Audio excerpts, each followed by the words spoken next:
ನಮಸ್ತೆ ವೀಕ್ಷಕರಿಗೆಲ್ಲರಿಗೂ. ನಾನು ಡಾಕ್ಟರ್ ಶ್ವೇತಾ, ವೇದ ಆರೋಗ್ಯ ಕೇಂದ್ರ ನಿಸರ್ಗಮನೆ ಸಿರ್ಸಿಯ ಪ್ರಕೃತಿ ಚಿಕಿತ್ಸೆ ಹಾಗೂ ಯೋಗ ತಜ್ಞೆ. ವೀಕ್ಷಕರೇ, ಇವತ್ತು ಸಾಕಷ್ಟು ಜನರಲ್ಲಿ ಇಂದಿನ ದಿನಗಳಲ್ಲಿ ಸಯಾಟಿಕಾ ನೋವಿಂದ ಬಳಲ್ತಾ ಇರುವಂಥವರು ತುಂಬ ಜನ ಇದ್ದಾರೆ. ಸೊ ಇಂಥವರಿಗೆ ನಾನು ಮನೆಮದ್ದುಗಳ ಮೂಲಕ ಹೇಗೆ ಸರಳವಾಗಿ ಪರಿಹಾರ ಮಾಡ್ಕೊಳ್ಬಹುದು ಅನ್ನೋದನ್ನ ನಾನು ನಿಮಗೆ ಈ ವಿಡಿಯೋದಲ್ಲಿ ತಿಳಿಸ್ಕೊಡ್ತಾ ಇದ್ದೇನೆ. ಮುಂಚೆ ನಮ್ಮ ಯೂಟ್ಯೂಬ್ ಚಾನೆಲ್ನ ಸಬ್ಸ್ಕ್ರೈಬ್ ಮಾಡಿ, ಪಕ್ಕದಲ್ಲಿ ಕಾಣುವಂತಹ ಬೆಲ್ ಐಕಾನ್ನ ಪ್ರೆಸ್ ಮಾಡಿ. ಅದೇ ರೀತಿ doctor Hegde health tips WhatsApp group link ಕೂಡ ಕೆಳಗಡೆ ಡಿಸ್ಕ್ರಿಪ್ಷನ್ ಬಾಕ್ಸಲ್ಲಿದೆ. ಕ್ಲಿಕ್ ಮಾಡಿ ಜಾಯ್ನ್ ಆಗಿ ಉಚಿತವಾಗಿ ಹೆಲ್ತ್ ಟಿಪ್ಸನ್ನು ಪಡ್ಕೊಳ್ಳಿ. ಇದೇ ರೀತಿ ನಿಮ್ಗೆ ಯಾವುದೇ ಸಮಸ್ಯೆ ಇದ್ದರೂ ಕೂಡ ಫ್ರೀ ಆನ್ಲೈನ್ ಕನ್ಸಲ್ಟೇಷನ್ ಮುಖಾಂತರ ನೀವು ನಮ್ಮ ವೈದ್ಯ ಬಳಗದೊಂದಿಗೆ ನೀವು ಚರ್ಚೆ ಮಾಡಬಹುದು. ಅದಕ್ಕೆ ಈ ಕೆಳಗೆ ಕಾಣಿಸುತ್ತಿರುವಂತಹ ನಂಬರ್ಗೆ ಮಿಸ್ ಕಾಲ್ ಕೊಡಿ. ಒಂದೆರಡು ದಿನದಲ್ಲಿ ನಾವೇ ನಿಮಗೆ ಕಾಲ್ ಮಾಡಿ ನಿಮ್ಮ ಸಮಸ್ಯೆಗೆ ಸಲಹೆಯನ್ನು ನೀಡಿ ಬೇಕಾದಂಥ ಆಹಾರ ಔಷಧಿಗಳನ್ನ ಕಳಿಸ್ಕೊಡ್ಲಾಗ್ತದೆ. ಹೌದು, ಸಯಾಟಿಕಾ ಸಮಸ್ಯೆ ಇರುವಂಥವರಿಗೆ ಶಸ್ತ್ರಚಿಕಿತ್ಸೆಯನ್ನು ಮಾಡ್ಕೊಳ್ಳಿ ಅಂತ ಹೇಳ್ತಾರೆ. ಇದಕ್ಕೂ ಮುಂಚೆ ನಾವು ಮನೆಯಲ್ಲಿ ಹೇಗೆ ಸರಳ ದಾರಿಯಲ್ಲಿ ನಾವು ಸುಲಭವಾಗಿ ಹೇಗೆ ನೋವನ್ನು ಕಮ್ಮಿ ಮಾಡ್ಕೊಳ್ಬಹುದು ಅನ್ನೋದನ್ನು ನಾವು ಒಮ್ಮೆ ಟ್ರೈ ಮಾಡಿಕೊಂಡು ನಂತರ ಶಸ್ತ್ರಚಿಕಿತ್ಸೆಗೆ ಹೋಗೋದು ಒಳ್ಳೆಯದು. ಇಂಥ ಸಮಸ್ಯೆಯಿಂದ ಬಳಲ್ತಾ ಇರೋವಂಥವ್ರು, ಸಯಾಟಿಕಾ ಪೇಯ್ನ್ ಜಾಸ್ತಿ ಇದೆ ಅಂತ ಅನ್ನುವಂಥವ್ರು ಪ್ರತಿನಿತ್ಯ ನಾನು ಹೇಳುವಂತಹ ಮನೆಮದ್ದುಗಳನ್ನ ಟ್ರೈ ಮಾಡ್ಕೊಳ್ಳಿ. ಅದಕ್ಕೂ ಮುಂಚೆ ನೀವು ಲೆಗ್ ಎಕ್ಸಸೈಸ್ಗಳನ್ನ, ಯೋಗ ವ್ಯಾಯಾಮಗಳನ್ನ ಹೆಚ್ಚಾಗಿ ಮಾಡಬೇಕಾಗ್ತದೆ. ಅದೇ ರೀತಿ ಅಕ್ಯುಪಂಕ್ಚರ್ ಟ್ರೀಟ್ಮೆಂಟ್ ತುಂಬ ಪರಿಣಾಮಕಾರಿ ಅಂತಲೇ ಹೇಳ್ಬೋದು. 7 to 10 ಡೇಸ್ ನೀವು ಸಯಾಟಿಕಾ ಪೇಯ್ನ್ಗೆ ನೀವು ಅಕ್ಯುಪಂಕ್ಚರ್ ತಗೊಳ್ಳಿ, ಖಂಡಿತವಾಗಿಯೂ ನೋವನ್ನು ನಿವಾರಣೆ ಮಾಡ್ಕೊಳ್ಬಹುದು. ಅದೇ ರೀತಿ ಫಿಸಿಯೋಥೆರಪಿ ಕೂಡ ನಿಮಗೆ ಹೆಲ್ಪ್ ಆಗುತ್ತೆ. ಆಲ್ಟರ್ನೇಟ್ ಆಗಿ ಹಾಟ್ ಆ್ಯಂಡ್ ಕೋಲ್ಡ್ ಪ್ಯಾಕ್ಸ್ಗಳನ್ನ ಇಡೋದ್ರಿಂದ, ಹಾಟ್ ಆ್ಯಂಡ್ ಕೋಲ್ಡ್ ಫರ್ಮೆಂಟೇಷನ್ ಬ್ಯಾಗ್ಸ್ಗಳನ್ನ ಇಟ್ಕೊಳ್ಳೋದ್ರಿಂದ ಖಂಡಿತ ಇಂಥ ನೋವನ್ನು ನಾವು ಕಮ್ಮಿ ಮಾಡ್ಕೊಳ್ಬೋದು.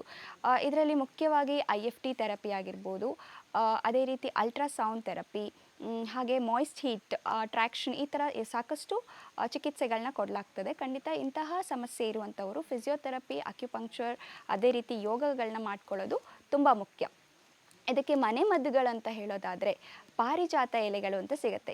ಈ ಪಾರಿಜಾತ ಎಲೆಗೆ ಸ್ವಲ್ಪ ಶುಂಠಿಯನ್ನು 2 ಲೋಟ ನೀರಿನಲ್ಲಿ ಈ ಪಾರಿಜಾತ ಎಲೆಗಳನ್ನ ಹಾಗೆ ಶುಂಠಿಯನ್ನು ಚೆನ್ನಾಗಿ ಕುದಿಸ್ಕೊಂಡು 1 ಲೋಟ ಬರುವಷ್ಟು ಮಾಡ್ಕೊಳ್ಬೇಕು. ಈ ಕಷಾಯವನ್ನು ನಾವು ಪ್ರತಿನಿತ್ಯ ಕುಡಿತಾ ಬಂದಲ್ಲಿ ಖಂಡಿತವಾಗಿಯೂ ಇಂಥ ನೋವನ್ನು ಒಂದು ಮಟ್ಟಕ್ಕೆ ಕಮ್ಮಿ ಮಾಡ್ಕೊಳ್ಬೋದು. ಅದೇ ರೀತಿ ನಮಗೆ ಕಳ್ಳಂಗಡಲೆ ಅಂತ ಸಿಗುತ್ತೆ.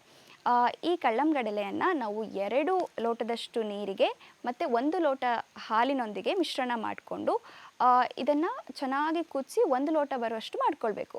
ಕಳ್ಳಂಗಡಲೆ, ಅದೇ ರೀತಿ 2 ಲೋಟ ನೀರು, ಅದಕ್ಕೆ 1 ಲೋಟ ಹಾಲನ್ನು ಮಿಶ್ರಣ ಮಾಡಿ ಈ 3 ಮಿಶ್ರಣವನ್ನು ಚೆನ್ನಾಗಿ ಕುದಿಸಿ 1 ಲೋಟ ಕ್ಷೀರಪಾಕವನ್ನು ರೆಡಿ ಮಾಡ್ಕೊಳ್ಬೇಕು. ಈ ಕ್ಷೀರಪಾಕವನ್ನು ಪ್ರತಿನಿತ್ಯ 1 ಗ್ಲಾಸ್ನಷ್ಟು ಸೇವಿಸ್ತಾ ಬಂದಲ್ಲಿ ಹೆಚ್ಚು ಶುಂಠಿಯನ್ನು ಇದರಲ್ಲಿ ಬಳಸ್ಕೊಳ್ಳೋದ್ರಿಂದ ಖಂಡಿತವಾಗಿಯೂ ಇಂಥ ನೋವನ್ನು ನಾವು ಕಮ್ಮಿ ಮಾಡ್ಕೊಳ್ಬಹುದು. ಹಾಗೆ ಎಳ್ಳೆಣ್ಣೆಗೆ 1 ಚಮಚದಷ್ಟು ನಾವು ತುಪ್ಪವನ್ನು ಸೇರಿಸಿ, ಲಕ್ಕಿ ಗಿಡದ ಬೇರು ಪೌಡರ್ ಸಿಗುತ್ತೆ ನಮಗೆ, ಈ 3 ಮಿಶ್ರಣವನ್ನು ಚೆನ್ನಾಗಿ ನಾವು ಮಿಶ್ರಣ ಮಾಡ್ಕೊಂಡ್ಬಿಟ್ಟು ತುಪ್ಪದೊಂದಿಗೆ ನಾವು ಸೇವಿಸೋದ್ರಿಂದ ಇಂಥ ನೋವಿಂದ ನಾವು ಹೊರಗೆ ಬರಬಹುದು. ಹಾಗೆ ಇನ್ನೊಂದು ಉಪಾಯವನ್ನು ತಿಳಿಸ್ಕೊಡ್ತೇನೆ ವೀಕ್ಷಕರೇ. ಇದಕ್ಕೆ ಮುಖ್ಯವಾಗಿ 2 ಗ್ಲಾಸ್ನಷ್ಟು ನೀರು ಬೇಕು. ಹಾಗೆ ಇದಕ್ಕೆ 2 ಚಮಚದಷ್ಟು ಜೀರಿಗೆ, ಹಾಗೆ 5 ಗ್ರಾಮ್ನಷ್ಟು ಔಡಲ ಗಿಡದ ಪುಡಿ. ಈ ಇಷ್ಟು ಮಿಶ್ರಣವನ್ನು ನಾವು 2 ಗ್ಲಾಸ್ ನೀರು 1 ಗ್ಲಾಸ್ ಬರುವಷ್ಟು ನಾವು ಚೆನ್ನಾಗಿ ಕುದಿಸ್ಕೊಂಡು ದಿನಕ್ಕೆ 2 ಬಾರಿ ಅಂತೆ ಖಂಡಿತ ಕುಡಿತಾ ಬಂದರೆ ಇಂತಹ ಸಯಾಟಿಕಾ ನೋವುಗಳನ್ನ ನಾವು ಕಮ್ಮಿ ಮಾಡ್ಕೊಳ್ಬಹುದು. ಯಾರೆಲ್ಲ ಮೂತ್ರ ವಿಸರ್ಜನೆ ಕಾರ್ಯವನ್ನು ತಡೆ ಹಿಡಿತಾರೆ, ಅದೇ ರೀತಿ ವಾಯು ತುಂಬಿದಾಗ ಅಂದರೆ ಹೊಟ್ಟೆ ಉಬ್ಬರ ಆದಾಗ ಇಂತಹ ಬಿಗಿತ ಅಂದರೆ ಸಯಾಟಿಕಾ ನೋವು ಇನ್ನಷ್ಟು ಉಲ್ಬಣಗೊಳ್ಳುತ್ತೆ. ಸೊ ಇಂತಹ ಸಮಸ್ಯೆಯನ್ನು ನಾವು ಪರಿಹಾರ ಮಾಡಿಕೊಳ್ಬೇಕು ಅಂತಂದರೆ ಈ ಥರ ವಾಯು ಉತ್ಪತ್ತಿ ಮಾಡುವಂಥ ಆಹಾರ ಪದಾರ್ಥಗಳನ್ನ ನಾವು ಕಡಿಮೆ ಸೇವನೆ ಮಾಡಬೇಕು. ಇಂತಹ ಸಮಸ್ಯೆಯನ್ನು, ಇಂಥ ನೋವನ್ನು ಕಮ್ಮಿ ಮಾಡಿಕೊಳ್ಬೇಕು ಅಂದರೆ 10ರಿಂದ 20 ದಿನಗಳ ಕಾಲ ಗಟ್ಟಿ ಹಾಸಿಗೆ ಮೇಲೆ ಕಂಬಳಿಯನ್ನು ಹಾಕಿ ಸಂಪೂರ್ಣ ವಿಶ್ರಾಂತಿಯನ್ನು ಪಡಿಬೇಕಾಗತ್ತೆ. ಇದರಿಂದ ಕೂಡ ನಾವು ಪೇಯ್ನನ್ನು ಕಮ್ಮಿ ಮಾಡ್ಕೊಳ್ಬಹುದು. ಮುಖ್ಯವಾಗಿ ವ್ಯಾಯಾಮಗಳನ್ನ ಮಾಡೋದ್ರಿಂದ ಇಂಥ ಸಯಾಟಿಕಾ ಪೇಯ್ನ್ಗಳನ್ನ ನಾವು ಕಮ್ಮಿ ಮಾಡ್ಕೊಳ್ಬಹುದು. ಇದಕ್ಕೆ ಅತಿ ಭಾರವನ್ನು ಎತ್ತುವಂಥದ್ದು, ಅತಿಯಾಗಿ ಓಡಾಟ, ಹಾಗೆ ಮೆಟ್ಟಿಲುಗಳನ್ನ ಏರೋದನ್ನು ಕಮ್ಮಿ ಮಾಡಿಕೊಳ್ಬೇಕು. ಇದಕ್ಕೆ ಸಾಕಷ್ಟು ಪ್ರಮಾಣದಲ್ಲಿ ನಾವು ಒಳ್ಳೆಯ ಕೊಬ್ಬನ್ನು ಕೊಡೋದ್ರ ಜೊತೆಗೆ ವಿಟಮಿನ್ C ಹಾಗೂ ವಿಟಮಿನ್ B12, ವಿಟಮಿನ್ D ಇರುವಂತಹ ಪೋಷಕಾಂಶಗಳಿರುವಂಥ ಆಹಾರ ಪದಾರ್ಥಗಳನ್ನ ಹೆಚ್ಚಾಗಿ ತಗೊಳ್ಬೇಕಾಗ್ತದೆ. ಹಾಗೆ ನಿಮ್ಮ ಆಹಾರ ಕ್ರಮಗಳಲ್ಲಿ ಹೆಚ್ಚಾಗಿ ಅರಿಶಿಣ, ಶುಂಠಿ, ಮೆಂತೆ, ಜೀರಿಗೆ, ಸಾಕಷ್ಟು ಪ್ರಮಾಣದಲ್ಲಿ ಒಳ್ಳೆ ಕೊಬ್ಬುಗಳು ಅಂದರೆ ಬೆಣ್ಣೆ, ತುಪ್ಪ, ತೆಂಗಿನಕಾಯಿ ತುರಿ, ಹಾಲು, ತೆಂಗಿನಕಾಯಿ ಹಾಲು ಇವನ್ನ ನೀವು ಪ್ರತಿನಿತ್ಯ ಆಹಾರ ಕ್ರಮಗಳಲ್ಲಿ ಆಹಾರ ಪದ್ಧತಿಯಲ್ಲಿ ನೀವು ಬಳಸ್ಕೊಳ್ಬೇಕಾಗತ್ತೆ.